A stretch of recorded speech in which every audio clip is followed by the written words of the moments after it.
My name is Elizabeth Wilkinson. I'm a labor and delivery nurse. I'm also a brand new family nurse practitioner.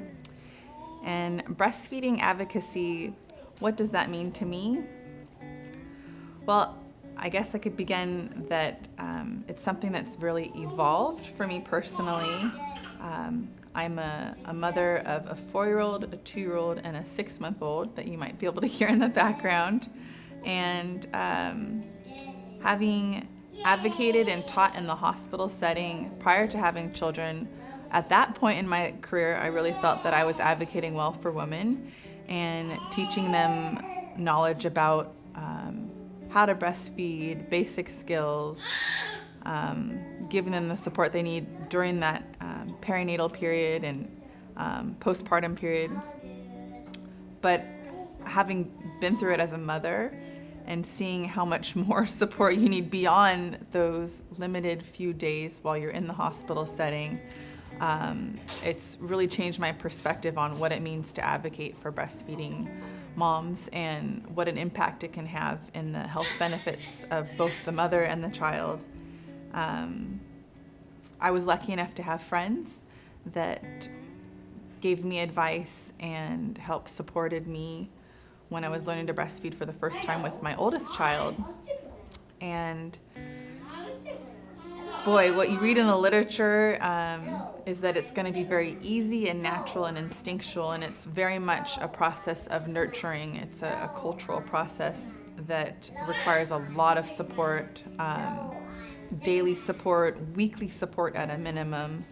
And in my own small ways, I've tried to advocate better for my friends going through similar experiences with their children, learning how to breastfeed. And now in the hospital setting, it's not my priority in my job. My priority is to promote safety, administer medications, but I try to go above and beyond and dedicate at least an hour, if not more, of my time to teaching. And I tried to set aside my other duties and trying to make things just time efficient and more about education and nurturing, because I can see that a lot of times that may be just the one piece of support that new mother needed to be successful in her breastfeeding experience.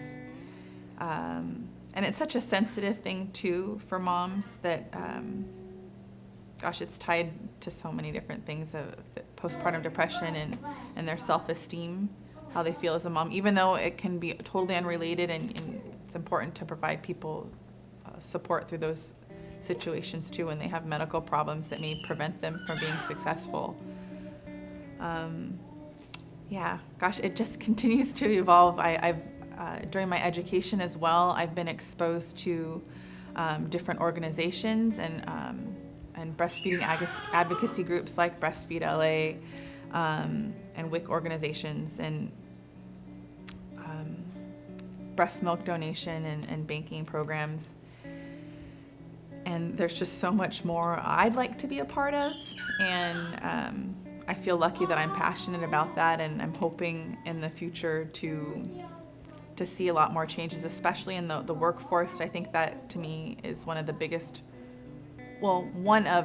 big hurdles for moms is that at that 3-month mark, or some women even less, sometimes it's just 6 weeks where they have to return to work, and then they don't have a site to pump, they don't have adequate break times to take during the day, and then they get complications like low supply or plugged ducts and mastitis, and we're just not, I guess, legally in our system set up to support women the way we should during that first year of life for kids, and to promote breastfeeding. It's such a important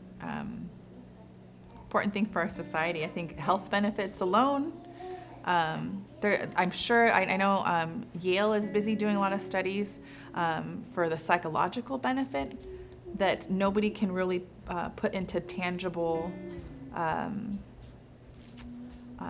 or measurable outcomes, that they're really trying harder to see, well, what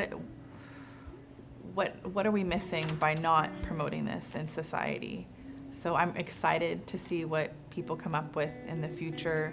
The study that's really inspired me that I read recently was a Kaiser study where they simply asked primary care providers to screen women during their prenatal care. One visit took less than 5 minutes out of their whole prenatal care. They might get a 15-minute appointment time, and all they needed to do was screen the woman during the physical exam, see if there might be any issues: polycystic ovaries, glandular breast tissue, endocrine issues that might interfere with breastfeeding, and then put a note in their chart that when they go to the hospital, they may need the support of a lactation consultant. That one step alone, plus saying a simple statement to promote breastfeeding, such as, breastfeeding is the best for your baby. Those two things combined were able to increase breastfeeding rates in their study at like 90%.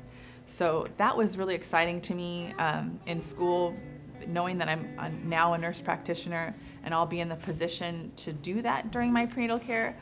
My big question is, well, then why can't we make this the norm? If those two simple steps have such an impact, then really we need to have education and promote that so that it spreads. And then I'm excited to see what other things like that similarly we can do in the future to support. So that's what advocacy means to me.